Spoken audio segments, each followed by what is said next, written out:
घरे अच्छु ना बाहर को आसे।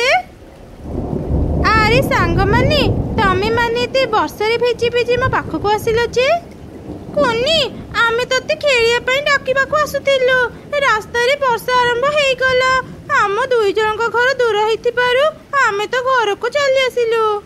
भल करिछ सांग माने आस आस घर भीतर को आस मो मां ना आज पकोड़ी छाइचंती आमे समस्त मिसी पकोड़ी खाइबा वर्षा छाड़िले आमे खेलिबा को जिबा। तापरे कोनी तो सांग माने को नै घर भीतर को गला आउ सेमानक सह मिसी गरमा गरम पकोड़ी खाइला। एमिति किछि समय बीती गला वर्षा भी छाड़ी गला सबु सांग मिसी बाहर को गले। आरे सांग माने आजी बोधे आउ खेली हेबनी देखुन वर्षा पई चारिडे केमिति कादुआ हेछि चलो आमे निज निज घर को फेरी जिबा। आरे सांग रह रह तू एते व्यस्त काहे कि होचु मो पाखरी गोटे बढ़िया गेम अछि आमे जदी से गेम खेलिबा हम देहरी जमा भी कादुआ लागिबनी। कौन गेम कुन्नी चलो आमे चोर पुलिस खेलिबा मो पाखरी जो चॉकलेट थली अछि मु ताको लुचेबी तम दी जंक भितर जे भी आगे चॉकलेट थली को खोजी पाइबा से जीती जीबा। एबे जाओ जाओ दूर को जाओ मु जाउची मो चॉकलेट थली को लुचेबी।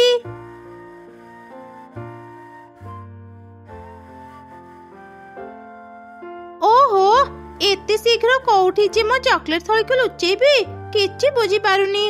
अरे हाँ मु गोटे काम करी मो चॉकलेट थली को माटी खोली पोती दिए सेमिति हेले मो सांग माने जम्मा भी चॉकलेट थली को खोजी पारिबेनी। एमिति चिंता करी कुनी माटी खोलिला माटी भितरु गोटे खेलना घर बाहरिला। अरे एइटा तो गोटे खेलना घर घरटी देखिबा को केते सुंदर हेइची हेले एमिति गोटे सुंदर घर को किए माटी भितरे पोती थिला। अरे कुनी तू ए जाय तो चॉकलेट थली को लुचेइनु ए खेलना घर तो कोठु पाइलु। सांग माने मो माटी खोलुथिले सेते बेले खेलना घर को माटी भितर पाइली घरटी बहुत सुंदर हेइची ना। सतरी सांग घरटी बहुत सुंदर हेइची मु ए घर को खोली देखे घर भितर कोन अछि। जेमिति काउछुआ से खेलना घर कबाट खोली देला हठात घर भितरु एक भयंकर पिशाची बाहरी आसिला। हा हा हा तम मानकु अनेक अनेक धन्यवाद तमे माने मते आज मुक्त करिदेल एबे केही मते बंदी करि पारिबेनी जाए गोटे राजप्रसाद करी सेठी रुहे। एमिति कही पिशाची सेठारु चली गला आउ से चढ़ी मानक घर भांगी निज पाई एक राजप्रसाद तैयारी कला आउ सेठी रहिला। निज निज घर को भांगिबा देखि चढ़ी माने अनेक चिंतारे पड़ी गले से माने गोटे जगह एकाठी हेले। जाना नाही ए दुष्ट पिशाची कोठु आम जंगल को चली आसिला से आम घर भांगी आमको अनेक कष्ट देलानी चढ़ी तो पाखरी सब बेले समस्यार समाधान थाए एबे किछि गोटे कर चढ़ी। काऊ भौणी मु बुझी पारुनी एई परिस्थिति रे आमे कोन करिबा तेबे हाँ आमे गोटे काम करि परिबा आमे फूलपरी पाखक जाई आम समस्या कथा कहि परिबा से आमको निश्चय सहायता करिबे। हाँ ठीक कथा तेबे चलो आज ही आमे फूलपरी पाखक जिबा। बाबा तमे माने तो बढ़िया योजना बनैच थरे परी माने मते बंदी करी माटी भितरे रखिथिले एबे मु सेमिति हेबाको आउ देबिनी तम सब चढ़ी को मु बंदी करी रखिबी। तापरे पिशाची सब चढ़ी को बंदी करी निज राज्य प्रसाद को नहीं गला। ए सबु घटना दूरर चढ़ी छुआ माने देखुथिले। अरे सांग माने आमे कोन करिदेले आम पाई पिशाची मुक्त हेई गला आउ समस्त को बंदी करी नेला एबे आमको ही किछि गोटे करबा को पड़िबा चलो आमे फूलपरी को पाखक जिबा नहले पिशाची समस्त को मारी देबो। हाँ तू ठीक कहलु जे हेले फूलपरी तो नदी से पारी रे रुहंती आमे केमिति नदी पार हेई ताको पाखक जिबा। तमे माने चिंता करनी मु डंगा चले जाईची मु समस्त को नदी पार करी देबी आसम सांगरी। एमिति कथा हेई समस्ते डंगारे बसिले किछि दूर गला परे तांको डंगा टळमळ ହେଲା आउ सब छुआ नदी रे पड़ी गले। बंचाओ बंचाओ हमको केही बंचाओ हमें नदी रे पड़ी गलु समस्त को पिशाची बंदी करी रखिची किए हमको बंचेब ସେହି ସମୟରେ ଗୋଟେ ପରି ନଦୀ ପାର ହେଉଥିଲା। ସେ ଛୋଟ ଚଢ଼େଇ ଛୁଆମାନଙ୍କୁ ନଦୀରେ ପଡ଼ିଥିବାର ଦେଖି ତାଙ୍କୁ ନଦୀରୁ ବାହାର କଲା। ଆରେ ଛୋଟ ପିଲାମାନେ, ତମେମାନେ ନଦୀରେ କେମିତି ପଡ଼ିଗଲ? ପିଲାମାନେ ପରୀକୁ ସବୁ ଘଟଣା କହିଲେ। ତା ଶୁଣି ପରୀ ତୁରନ୍ତ ପିଶାଚି ପାଖକୁ ଗଲା। ଏ କ'ଣ ପରି, ତୁ ଏଠାକୁ କେମିତି ଆସିଲୁ? ଓ ବୁଝିଲି, ଏ ଛୋଟ ଛୁଆମାନେ ତତେ ଏଠାକୁ ଆଣିଛନ୍ତି। ଏବେ ମୁଁ ତତେ ଛାଡ଼ିବିନି, ମୁଁ ତତେ ଜୀବନରୁ ମାରିଦେବି। ତତେ ମୁଁ ସେ ସୁଯୋଗ ଦେଲେ ସିନା ତୁ ମତେ ମାରିବୁ। ଏମିତି କହି ପରୀ ପିଶାଚିକୁ ବନ୍ଦୀ କରିଦେଲା ଆଉ ସମସ୍ତଙ୍କୁ ମୁକ୍ତ କଲା। ପରୀ, ତୁମକୁ ଅନେକ ଅନେକ ଧନ୍ୟବାଦ। ଆଜି ତୁମ ପାଇଁ ଆମେ ଏତେ ବଡ଼ ବିପଦରୁ ମୁକ୍ତ ହେଲୁ। କିନ୍ତୁ ପରୀ, ତୁମେ କେମିତି ଜାଣିଲ ଆମେ ଏଇଠି ଅଛୁ? ମୁଁ ଏ ପିଶାଚିକୁ ଭଲ ଭାବରେ ଜାଣିଛି। କିଛି ଦିନ ତଳେ ମୁଁ ଆଉ ମୋ ପରିମା ମିଶି ଏ ପିଶାଚିକୁ ବନ୍ଦୀ କରି ମାଟି ଭିତରେ ରଖିଥିଲୁ। ପରୀ, ଆମେ ଏକଥା ଜାଣିନଥିଲୁ। ଆମେ ସେ ଖେଳନା ଘରକୁ ପାଇ ତାର କବାଟ ଖୋଲିଦେଲୁ। ଶୁଣ ପିଲାମାନେ, ୟା ପରଠୁ ଯେବେ ବି ଯାହା କିଛି ପାଇବ ତାକୁ ଖୋଲିବନି। ବଡ଼ମାନଙ୍କୁ ଆଗ ଦେଖେଇବ, ସେମାନେ ଦେଖିଲେ ସବୁ କିଛି ବୁଝିଯିବେ। ଠିକ୍ ଅଛି ପରୀ, ଆମେ ଏପରି ଭୁଲ କେବେ କରିବୁନି। ପିଶାଚି ସମସ୍ତଙ୍କ ଘର ଭାଙ୍ଗି ଦେଇଛି। ଚାଲ, ମୁଁ ସମସ୍ତଙ୍କ ପାଇଁ ନୂଆ ଘର ତିଆରି କରିଦେବି। ତାପରେ ପରୀ ସମସ୍ତଙ୍କ ସାଙ୍ଗରେ ତାଙ୍କ ଜଙ୍ଗଲକୁ ଗଲା। ସେ ପିଶାଚିର ରାଜପ୍ରସାଦକୁ ଭାଙ୍ଗି ଚଢ଼େଇମାନଙ୍କ ପାଇଁ ନୂଆ ଘର ତିଆରି କରିଦେଲା। ତାପରେ ସେ ପିଶାଚିକୁ ନେଇ ନିଜ ରାଜ୍ୟକୁ ଚାଲିଗଲା।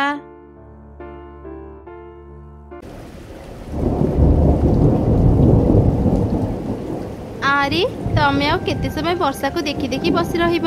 ତମକୁ କ'ଣ ଭୋକ ଲାଗୁନି? ଆରେ ରିନୁ, ଅନେକ ଦିନ ଧରି ଆମେ ଗରମ ପାଇଁ କଷ୍ଟ ପାଇଛେ। ଏ ବର୍ଷାରେ ଏତେ ଆରାମ ଲାଗୁଛି ଯେ ଆଉ ଏଠୁ ଉଠିବାକୁ ଇଚ୍ଛା ହଉନି। ଆଚ୍ଛା ଆଚ୍ଛା, ସେତିକି ବର୍ଷା ପାଖରେ ବସିଥାଅ। ମୁଁ ଆଜି ଖିଚୁଡ଼ି ରାନ୍ଧିଛି, ଆସ ଖାଇବ। ସତରେ? ତୁ ଆଜି ଖିଚୁଡ଼ି କରିଛୁ? ମତେ ନା ଆଜି ମାଛ ଖାଇବାକୁ ଭାରି ଇଚ୍ଛା ହଉଛି। ତୁ ଆଉ କିଛି ସମୟ ଅପେକ୍ଷା କର, ମୁଁ ଯାଇ ବଜାରରୁ ମାଛ ନେଇ ଆସେ। ମାଛ ଭଜା ଆଉ ଖିଚୁଡ଼ି ଖାଇବାକୁ ଭାରି ମଜା ଲାଗିବ। ଆଚ୍ଛା ହଉ, ଯାଅ, ହେଲେ ଶୀଘ୍ର ଘରକୁ ଫେରିବ।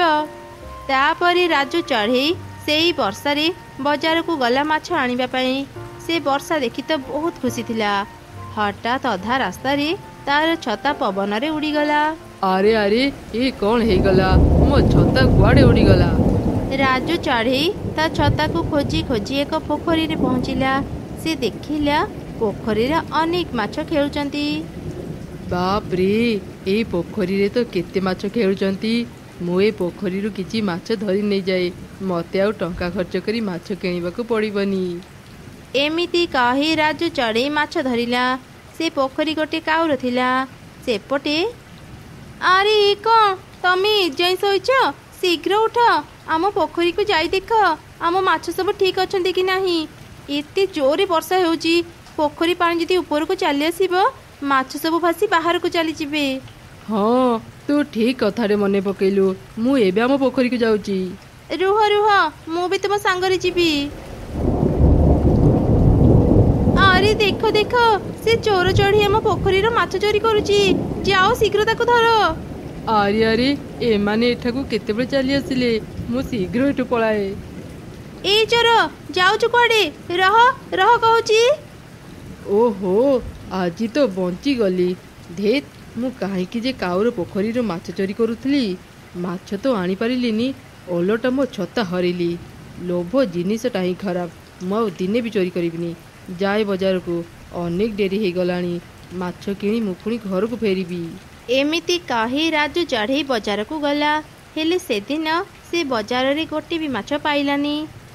ଏ କ'ଣ, ବଜାର ସାରା ଖୋଜିଲି, ହେଲେ ମୁଁ କେଉଁଠି ବି ମାଛ ପାଇଲିନି। ଏବେ ମୁଁ ମାଛ ଭଜା କେମିତି ଖାଇବି? ଯାଏ, ଆଉ ଟିକେ ଚାରିଆଡ଼େ ଖୋଜି ଦେଖେ ମାଛ ପାଇବି କି ନାହିଁ। ସେପଟେ ରମେଶ ନାମକ ଏକ ଲୋକ ନଦୀରୁ ମାଛ ଧରୁଥିଲା। ଆରେ ବାଃ, ଆଜି ତ ନଦୀରୁ ମୁଁ ଅନେକ ମାଛ ଧରିଲି। ଲାଗୁଛି ଆଜି ଦିନଟା ମୋ ପାଇଁ ବହୁତ ଭଲ। ଆରେ ଏ କ'ଣ, ଏଇଟା ତ ଗୋଟେ କୁମ୍ଭୀର ଛୁଆ। ମାଛ ବଦଳରେ ଏଇ କୁମ୍ଭୀର ଛୁଆ ମୋ ଜାଲରେ ପଡ଼ିଲା। ମୁଁ ଯଦି ୟାକୁ ପୁଣି ଥରେ ନଦୀରେ ଛାଡ଼ିଦେବି, ସେ ସବୁ ମାଛ ଖାଇଦେବ। ନା, ମୁଁ ୟାକୁ ମୋ ପାଖରେ ହିଁ ରଖେ। ଏମିତି କହି ରମେଶ ଏକ ବସ୍ତାରେ କୁମ୍ଭୀର ଛୁଆକୁ ଭର୍ତ୍ତି କରି ରଖିଲା। ଆରେ ଏଇ ତ ଆଗରେ ଏକ କେଉଟ ଦେଖାଯାଉଛି। ମୁଁ ତାକୁ ମାଛ ମାଗି ଦେଖେ। କେଉଟ ଭାଇ, ଆରେ କେଉଟ ଭାଇ, ମୁଁ ମାଛ କିଣିବାକୁ ଚାହୁଁଛି। ତୁମ ପାଖରେ ଯଦି କିଛି ବଡ଼ ମାଛ ଅଛି ମୋତେ ଦିଅ। ମୁଁ ଟଙ୍କା ଆଣିଛି, ଏଇ ନିଅ। ଆରେ ବା, ଏଇ ଚଢ଼େଇ ପାଖରେ ତ ଅନେକ ଟଙ୍କା ଅଛି। ମୁଁ ୟାକୁ ବୋକା ବନେଇ ତାର ସବୁ ଟଙ୍କା ନେଇଯାଏ। ହଁ ହଁ, ମୋ ପାଖରେ ଏକ ବଡ଼ ମାଛ ଅଛି, ତୁ ସେଇଟା ନେଇଯା। ମୁଁ ତତେ ଏକ ବଡ଼ ମାଛ ଦେଇଛି, ଯା ଘରେ ବସି ଆରାମରେ ଖାଇବୁ। ବୋକା ଚଢ଼େଇ, ବା, ଏ ବୋକା ଚଢ଼େଇ ପାଖରୁ ଆଜି ଅନେକ ଟଙ୍କା ପାଇଗଲି। ଆରେ ତମେ ଆସୁ ଆସୁ ଏତେ ଡେରି କରିଦେଲ ଯେ ଖିଚୁଡ଼ି ଥଣ୍ଡା ହେଇଯାଇଥିବଣି। ରାଜୁ ଚଢ଼େଇ ତା ସ୍ତ୍ରୀକୁ ସବୁ ଘଟଣା କହିଲା। ସତରେ ତମେ ବଡ଼ ମାଛ ଆଣିଛ, କାହିଁ ଦେଖିବା। ଯେମିତି ରିନୁ ଚଢ଼େଇ ବସ୍ତା ଖୋଲିଲା, ବସ୍ତା ଭିତରୁ କୁମ୍ଭୀର ଛୁଆ ବାହାରି ଆସିଲା। ଆରେ ଇଏ କ'ଣ କୁମ୍ଭୀର ଛୁଆ? ତୁମେ କୁମ୍ଭୀର ଛୁଆକୁ ଆଣି ମାଛ କହୁଛ? ମତେ ସେ କେଉଟ ଠକିଦେଲା, ମାଛ ବଦଳରେ କୁମ୍ଭୀର ଛୁଆ ଦେଇଦେଲା।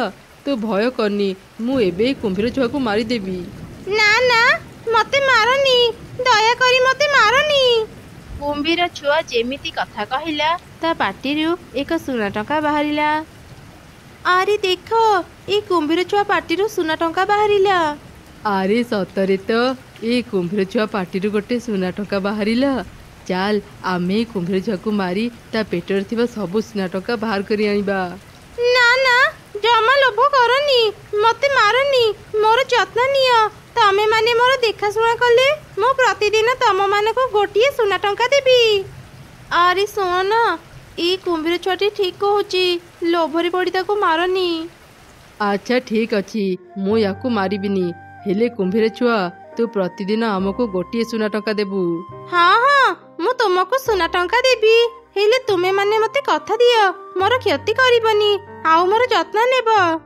ହଁ ହଁ କୁମ୍ଭୀର ଛୁଆ, ତୁ ଜମା ଚିନ୍ତା କରନି, ତୁ ଆମକୁ ସୁନା ଟଙ୍କା ଦେବୁ, ଆଉ ଆମେ ତୋର ଯତ୍ନ ନେବୁନି, ଆମେ ତୋର ବହୁ ଯତ୍ନ ନେବୁ। ତାପରେ ସେମାନେ କୁମ୍ଭୀର ଛୁଆକୁ ଘରେ ରଖିଲେ। ସବୁଦିନ ସେମାନେ ତାକୁ ଭଲ ଭଲ ଖାଇବା ଦେଉଥିଲେ, ଆଉ ତାର ଖୁବ୍ ଯତ୍ନ ନେଉଥିଲେ। କୁମ୍ଭୀର ଛୁଆ ବି ପ୍ରତିଦିନ ସେମାନଙ୍କୁ ଗୋଟେ ସୁନା ଟଙ୍କା ଦେଉଥିଲା। ସୁନା ଟଙ୍କା ବିକ୍ରି କରି ଦୁଇ ଚଢ଼େଇ ଖୁବ୍ ଧନୀ ହେଇଗଲେ। କିଛି ଦିନ ହେଇଯିବ, ମୋ ଜାଲରେ ଗୋଟେ ବି ମାଛ ପଡୁନାହାନ୍ତି। କ'ଣ ହେଇଛି କିଛି ଜାଣି ହଉନି। ଏଇ ଯେ କେଉଟ ଭାଇ, ମତେ ଚିହ୍ନି ପାରିଲ? ଗୋଟେ ଦିନ ତୁମେ ମତେ ବଡ଼ ମାଛ ବିକ୍ରି କରିଥିଲ। ଆରେ ବୋକା ଚଢ଼େଇ, ମୁଁ ତତେ ବଡ଼ ମାଛ ନୁହଁ, କୁମ୍ଭୀର ଛୁଆ ଦେଇଥିଲି। ତୁ କ'ଣ ଜାଣିପାରିଲୁନି? ହଁ ହଁ, ମୁଁ ସବୁ ଜାଣିଛି। ସେଦିନ ତୁମେ ମତେ ଠକିଲ ବୋଲି ମୋର ବଡ଼ ଉପକାର ହେଲା। କୁମ୍ଭୀର ଛୁଆ ପ୍ରତିଦିନ ମତେ ଏକ ସୁନା ଟଙ୍କା ଦେଉଛି। ମୁଁ ତା ବିକ୍ରି କରି ଏବେ କୋଟିପତି। ସେଥିପାଇଁ ତୁମକୁ ଧନ୍ୟବାଦ ଦେବାକୁ ଚାଲି ଆସିଲି। ଏବେ ମୁଁ ଯାଉଛି। ଏ ଚଢ଼େଇଟା କ'ଣ ଏମିତି କହି ଚାଲିଗଲା? ଇଏ ମୁଁ କ'ଣ କରିଦେଲି? ଏତେ ବଡ଼ ସୁଯୋଗକୁ ମୁଁ ହାତଛଡ଼ା କରିଦେଲି। ଏମିତି କହି କହି ରମେଶ ମୁଣ୍ଡ ପିଟୁଥିଲା। ସେପଟେ ଦୁଇ ଚଢ଼େଇ କୁମ୍ଭୀର ଛୁଆ ସହ ଖୁସିରେ ରହିଲେ। ଗୋଟିଏ ଜଙ୍ଗଲରେ ଏକ ପାରା ରହୁଥିଲା। ସେ ପାରାର ଏକ ବଡ଼ ସୁଇମିଂ ପୁଲ ଥିଲା। ଜଙ୍ଗଲର ଚଢ଼େଇମାନେ ପାରାକୁ ନାଲି ରଙ୍ଗର ମିଠା କଦଳୀ ଦେଇ ତା ସୁଇମିଂ ପୁଲରେ ଗାଧୋଉଥିଲେ। ପାରା, ଯେମିତି ଗରମ ପଡ଼ିଛି, ଏ ଗରମରେ ମୋ ଛୁଆ ରହିପାରୁନି। ସେ ତ ସୁଇମିଂ ପୁଲରେ ଗାଧୋଇବାକୁ ଚାହୁଁଛି। ତୁ ତାକୁ ତ ସୁଇମିଂ ପୁଲରେ ଗାଧୋଇବାକୁ ଦେଇପାରିବୁ? ହଁ, କାହିଁକି ନୁହଁ। ଏ ଖରା ଦିନରେ ତମମାନଙ୍କ ଗାଧୋଇବା ପାଇଁ ତ ମୁଁ ଏଇ ସୁଇମିଂ ପୁଲ ବନେଇଛି। ମୋ ସୁଇମିଂ ପୁଲରେ ଗାଧୋଇବା ପାଇଁ ଲାଲ କଦଳୀ ଦେବାକୁ ପଡ଼ିବ, ଏକଥା ଜାଣିଛ ତ? ହଁ ହଁ, ମୁଁ ଏକଥା ଭଲ ଭାବରେ ଜାଣିଛି। ଏଇ ନେ ଲାଲ କଦଳୀ, ଯା ମା, ସୁଇମିଂ ପୁଲରେ ଗାଧୋଇ ଆସିବୁ। ମିଟୁର ଛୁଆ ଗାଧୋଇ ସାରିବା ପରେ ଚଢ଼େଇ ତା ଛୁଆକୁ ଧରି ସେଠାରେ ପହଞ୍ଚିଲା। ପାରା, ମୁଁ ଶୁଣିଲି ତୁ ଗୋଟେ ସୁଇମିଂ ପୁଲ ବନେଇଛୁ। ମୋ ଝିଅ ତ ସୁଇମିଂ ପୁଲରେ ଗାଧୋଇବାକୁ ଚାହୁଁଛି। ତୁ ତାକୁ ତ ସୁଇମିଂ ପୁଲରେ ଗାଧୋଇବାକୁ ଦେଇପାରିବୁ? ହଁ, ତୁ ଠିକ୍ ଶୁଣିଛୁ। ଗୋଟେ ଲାଲ କଦଳୀ ବଦଳରେ ତୋ ଝିଅ ଏଇ ସୁଇମିଂ ପୁଲରେ ଗାଧୋଇ ପାରିବ। ଲାଲ କଦଳୀ ନଦେଲେ କିନ୍ତୁ ମୁଁ କାହାକୁ ବି ମୋ ସୁଇମିଂ ପୁଲରେ ଗାଧୋଇବାକୁ ଦିଏନି। ଏ କ'ଣ କହୁଛୁ ପାରା? ଲାଲ କଦଳୀ? ସେ ଲାଲ କଦଳୀ ତ ଏଠାରୁ ଅନେକ ଦୂରରେ ମିଳେ। ଏତେ ଦୂରକୁ ଯାଇ ମୁଁ ଲାଲ କଦଳୀ ଆଣିପାରିବିନି। ତୁ ଯଦି ଲାଲ କଦଳୀ ଦେଇପାରିବୁନି ମୁଁ ତ ଝିଅକୁ ସୁଇମିଂ ପୁଲରେ ଗାଧେଇବାକୁ ବି ଦେଇପାରିବିନି। ଯା ଚାଲିଯା ଏଠୁ। ଏମିତି ଶୁଣି ମା ଚଢ଼େଇ ତା ଝିଅକୁ ଧରି ସେଠାରୁ ଚାଲିଗଲା। ମା, ପାରା ଆଣ୍ଟିଙ୍କୁ କ'ଣ ପାଇଁ ଲାଲ କଦଳୀ ଦେଲନି? ମୁଁ ଏବେ କୋଉଠି ଗାଧେଇବି? ମୁଁ ଯଦି ନ ଗାଧେଇବି ମୋ ସାଙ୍ଗମାନେ ମୋ ସହ ଖେଳିବେନି। ଆରେ ମା, ସୁଇମିଂ ପୁଲରେ ଗାଧେଇ ପାରିଲୁନି ବୋଲି ମନ ଦୁଃଖ କରୁଛୁ? ଜମା ବି ମନ ଦୁଃଖ କରନି। ଚାଲେ, ମୁଁ ତତେ ନଦୀରେ ଗାଧେଇ ଦେବି। ଦେଖିବୁ, ସୁଇମିଂ ପୁଲରେ ଗାଧେଇବା ଅପେକ୍ଷା ନଦୀରେ ଗାଧେଇବାକୁ ତତେ ଆହୁରି ମଜା ଲାଗିବ। ତାପରେ ମା ଚଢ଼େଇ ତା ଛୁଆକୁ ନେଇ ନଦୀକୁ ଗଲା। ଚଢ଼େଇ ଛୁଆ ନଦୀରେ ଗାଧେଇଲା। ତାପରେ ସେମାନେ ଘରକୁ ଫେରିଲେ। ଫେରିଲା ପରେ ସେମାନେ ଦେଖିଲେ କାଉ ତାଙ୍କ ଘର ବାହାରେ ଛିଡ଼ା ହେଇଛି। ଆରେ ଚଢ଼େଇ, ମୁଁ ଶୁଣିଲି ତୋ ପାଖରେ ଲାଲ କଦଳୀ ନଥିବାରୁ ତୋ ଛୁଆ ପାରାର ସୁଇମିଂ ପୁଲରେ ଗାଧେଇ ପାରିଲାନି। କାଉ, ତୁ ତ ଜାଣୁ ସେ ଲାଲ ରଙ୍ଗର କଦଳୀ ଏଠାରୁ ଅନେକ ଦୂରରେ ମିଳେ। ମୁଁ ମୋ ଛୁଆକୁ ଏକା ଛାଡ଼ି ଏତେ ଦୂରକୁ ଯିବାକୁ ଚାହୁଁନି। ଯଦି ମୋ ଛୁଆର କିଛି ଅସୁବିଧା ହୁଏ? ଓ, ଏଇ କଥା। ଚଢ଼େଇ, ତୁ ଚିନ୍ତା କରନି, ମୁଁ ତ ଘର ଆଉ ତୋ ଛୁଆକୁ ଜଗିଦେବି। ତୁ ଯା, ସେ ଲାଲ କଦଳୀ ଆଣିବୁ। ଥରେ ଭାବି ଦେଖେ ଚଢ଼େଇ, ସବୁ ଛୁଆ ସୁଇମିଂ ପୁଲରେ ଗାଧଉଥିବେ, ହେଲେ ତୋ ଛୁଆ ଗାଧେଇ ପାରିବନି। କହିଲୁ ତାର କେତେ ମନ ଦୁଃଖ ହେବ? ହଁ କାଉ, ତୁ ଠିକ କହିଲୁ। ଆଜି ସିନା ମୁଁ ମୋ ଝିଅକୁ ବୁଝେଇଦେଲି, ହେଲେ ଯେତେବେଳେ ତାର ସବୁ ସାଙ୍ଗ ସୁଇମିଂ ପୁଲରେ ଗାଧେଇବେ ସେତେବେଳେ ତାର ବି ଇଚ୍ଛା ହେବ। କାଉ, ତୁ କ'ଣ ସତରେ ମୋ ଘର ଆଉ ମୋ ଛୁଆକୁ ଜଗି ପାରିବୁ? ହଁ ଚଢ଼େଇ, ତୁ ଚିନ୍ତା ନ କରି ଲାଲ କଦଳୀ ଆଣିବାକୁ ଯା। ଦେ, ମତେ ତ ଘରର ଚାବି ଦେ। ମୁଁ ତ ଘର ଆଉ ତୋ ଝିଅକୁ ଜଗିଦେବି। କାଉର କଥାକୁ ବିଶ୍ୱାସ କରି ମା ଚଢ଼େଇ ତାକୁ ଘରର ଚାବି ଦେଇଦେଲା। ଆଉ ତାପରେ ସେ ଲାଲ କଦଳୀ ଆଣିବାକୁ ଗଲା। ସେ ଯିବା ପରେ କାଉ ମନରେ ଚିନ୍ତା କଲା, ହା ହା ହା, ଚଢ଼େଇ କେତେ ବୋକା। ତୋ ଘରକୁ ନେବା ପାଇଁ ଚଢ଼େଇ ମୁଁ ତୋ ସହ ନାଟକ କରୁଥିଲି। ଏମିତି ଚିନ୍ତା କରି କାଉ ଚଢ଼େଇ ଛୁଆକୁ ପିଟି ପିଟି ସେ ଘରୁ ବାହାର କରିଦେଲା। ଆଜିଠୁ ଏ ଘର ମୋର। ତୁ ଏଠୁ ଚାଲିଯା। ମୋ ଘରେ ପଶିବାକୁ ଚେଷ୍ଟା ବି କରିବୁନି, ନହେଲେ ମୁଁ ତତେ ଆହୁରି ପିଟିବି। ସେପଟେ ମା ଚଢ଼େଇ ଲାଲ କଦଳୀ ଧରି ଫେରିବା ସମୟରେ ରାସ୍ତାରେ ଦେଖିଲା ଗୋଟେ ପରୀ କିଛି କଣ୍ଟା ଗଛରେ ଅଟକି ଯାଇଛି। ଏଇ କ'ଣ ପରୀ, ତୁମେ କଣ୍ଟା ଗଛ ଭିତରେ କେମିତି ଅଟକି ଗଲ? ଆରେ ଚଢ଼େଇ, ଅନେକ ସମୟ ହେଲାଣି ମୁଁ ଏ କଣ୍ଟା ଗଛରେ ଅଟକି ଯାଇଛି। ଯେତେ ଚେଷ୍ଟା କଲେ ବି ମୁଁ ବାହାରି ପାରୁନି। ମୋ ପାଖରେ ମୋ ଯାଦୁର ଲାଠି ନଥିବାରୁ ମୋ ପାଖରେ ଶକ୍ତି ନାହିଁ। ତା ଜାଣି ଗୋଟେ ପିଶାଚି ମୋତେ ଧରିବା ପାଇଁ ମୋ ପଛରେ ଗୋଡ଼େଇଥିଲା। ତା ପାଖରୁ ଲୁଚିବା ପାଇଁ ମୁଁ ଏ ଗଛ ପଛ ପଟକୁ ଚାଲି ଆସିଲି, ହେଲେ ଜାଣିନଥିଲି ଏଠି ଏତେ କଣ୍ଟା ଗଛ ଅଛି। ଏ କଣ୍ଟା ଗଛରେ ମୁଁ ଅଟକି ଗଲି। ଏବେ ଯେତେ ଚେଷ୍ଟା କଲେ ବି ମୁଁ ବାହାରି ପାରୁନି। ତୁମେ ଚିନ୍ତା କରନି ପରୀ, ମୁଁ ଏବେ ତମକୁ ଏ କଣ୍ଟା ଗଛ ଭିତରୁ ବାହାର କରି ଆଣୁଛି। ଏମିତି କହି ମା ଚଢ଼େଇ ପରୀକୁ କଣ୍ଟା ଗଛ ଭିତରୁ ବାହାର କରି ଆଣିଲା। ଧନ୍ୟବାଦ ଚଢ଼େଇ, ଅନେକ ସମୟରୁ ମୁଁ ଏ କଣ୍ଟା ଗଛରେ ଅଟକି ଯାଇଥିଲି। ତୁ ମୋତେ ସାହାଯ୍ୟ କଲୁ ବୋଲି ମୁଁ ଏଠୁ ବାହାରି ପାରିଲି। ମୁଁ ଏବେ ଯାଉଛି ମୋ ଯାଦୁର ଲାଠିକୁ ଖୋଜିବି। ଯାଦୁର ଲାଠି ପାଇଲେ ଯାଇ ମୁଁ ମୋ ଶକ୍ତି ଫେରି ପାଇବି। ତାପରେ ପରୀ ସେଠାରୁ ଚାଲିଗଲା। ମା ଚଢ଼େଇ ବି ଲାଲ କଦଳୀ ଧରି ଘରକୁ ଫେରିଲା। ଘରକୁ ଫେରିବା ପରେ ସେ ଦେଖିଲା ତା ଛୁଆ ବାହାରେ ଛିଡ଼ା ହେଇ କାନ୍ଦୁଛି।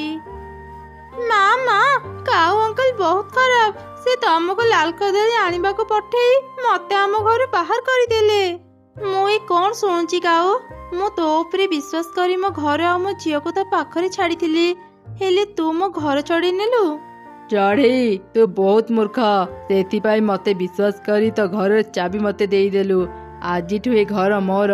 ତମେ ଦୁଇ ଜଣ ଏଠୁ ଚାଲିଯାଅ। ଏ ଘରେ ପଶିବାକୁ ଯଦି ଚେଷ୍ଟା କରିବ, ମୁଁ ଏ କଟୁରୀରେ ତମ ମା ଝିଅଙ୍କ ବେକ କାଟିଦେବି। ନା ନା, ମୋ ଛୁଆର କିଛି କ୍ଷତି କରିନି କାଉ। ମୁଁ ଏଠୁ ଚାଲିଯିବି। ହେଲେ କାଉ, ତୁ ଆଜି ଯେମିତି ଅନ୍ୟାୟ କରି ମୋଠୁ ଏ ଘର ଛଡ଼େଇ ନେଲୁ, ତୁ ବି ବେଶୀ ଦିନ ଏ ଘରେ ରହିପାରିବୁନି। ଭଗବାନ ତତେ ନିଶ୍ଚୟ ଶାସ୍ତି ଦେବେ। ମନ ଦୁଃଖରେ ମା ଚଢ଼େଇ ତା ଛୁଆକୁ ଧରି ଦୂରକୁ ଚାଲିଗଲା। ହେ ଭଗବାନ, ଏତେ କଷ୍ଟ କରି ମୁଁ ଘର ବନେଇଥିଲି, ସେ ଦୁଷ୍ଟ କାଉ ମୋ ଘର ଛଡ଼େଇ ନେଲା। ଏବେ ମୁଁ ମୋ ଛୁଆ ସାଙ୍ଗରେ କୋଉଠି ରହିବି? ଆରେ ଚଢ଼େଇ, କ'ଣ ହେଲା? ତୁ ଏମିତି କାନ୍ଦୁଛୁ କ'ଣ ପାଇଁ? ତୁ ଚିନ୍ତା କରନି ଚଢ଼େଇ, ଖୁବ୍ ଶୀଘ୍ର ସେ ଦୁଷ୍ଟ କାଉ ଉଚିତ ଶିକ୍ଷା ପାଇବ। ମୁଁ ଏବେ ତମ ରହିବାର ବ୍ୟବସ୍ଥା କରିଦେଉଛି। ଚଢ଼େଇ ତୁ ତ ଝିଅ ସାଙ୍ଗରେ ଏଇ କଦଳୀ ଘରେ ରହ। ଆଜିଠୁ ଏ ଘର ତମମାନଙ୍କୁ ସୁରକ୍ଷା ଦେବ। କେହି ବି ତମଠୁ ଏ ଘର ଛଡ଼େଇ ନେଇ ପାରିବେନି। ପରି ତୁମକୁ ଅନେକ ଅନେକ ଧନ୍ୟବାଦ। ଆଜି ତୁମେ ନଥିଲେ ଆମର କ'ଣ ଯେ ହେଇଥାନ୍ତା। ଚଢ଼େଇ ଦିନେ ମୋ ବିପଦ ସମୟରେ ତୁ ମୋତେ ସାହାଯ୍ୟ କରିଥିଲୁ। ଆଜି ତ ବିପଦ ସମୟରେ ମୁଁ କେମିତି ନ ଆସିଥାନ୍ତି। ଆଚ୍ଛା ଚଢ଼େଇ ଏବେ ମୁଁ ଯାଉଛି। ତୁ ଆରାମରେ ତ ଝିଅ ସହ ଘରେ ରହ। ତାପରେ ପରି ସେଠାରୁ ଚାଲିଗଲା। ମା ଝିଅ ଘର ଭିତରକୁ ଗଲେ। ମା ମା ଘରଟି ଅନେକ ସୁନ୍ଦର ହେଇଛି। ଏଇ ଘର ଭିତରଟି ବହୁତ ଥଣ୍ଡା। ମତେ ଏ ଘର ବହୁତ ଭଲ ଲାଗିଲା ମା। ସେଦିନ ପରଠାରୁ ମା ଝିଅ ଖୁସିରେ ସେ କଦଳୀ ଘରେ ରହିଲେ। ଦିନେ ଜଙ୍ଗଲରେ ପ୍ରବଳ ବର୍ଷା ହେଲା। ବିଜୁଳି ଘଡ଼ଘଡ଼ି ବି ମାରିଲା। କାଉ ରହୁଥିବା ସେ ଘର ଭାଙ୍ଗିଗଲା। କାଉ ସେ ଭଙ୍ଗା ଘର ତଳେ ଚାପି ହେଇ ମରିଗଲା। ଏମିତି ସେ ଦୁଷ୍ଟ କାଉ ନିଜ ଶାସ୍ତି ପାଇଲା।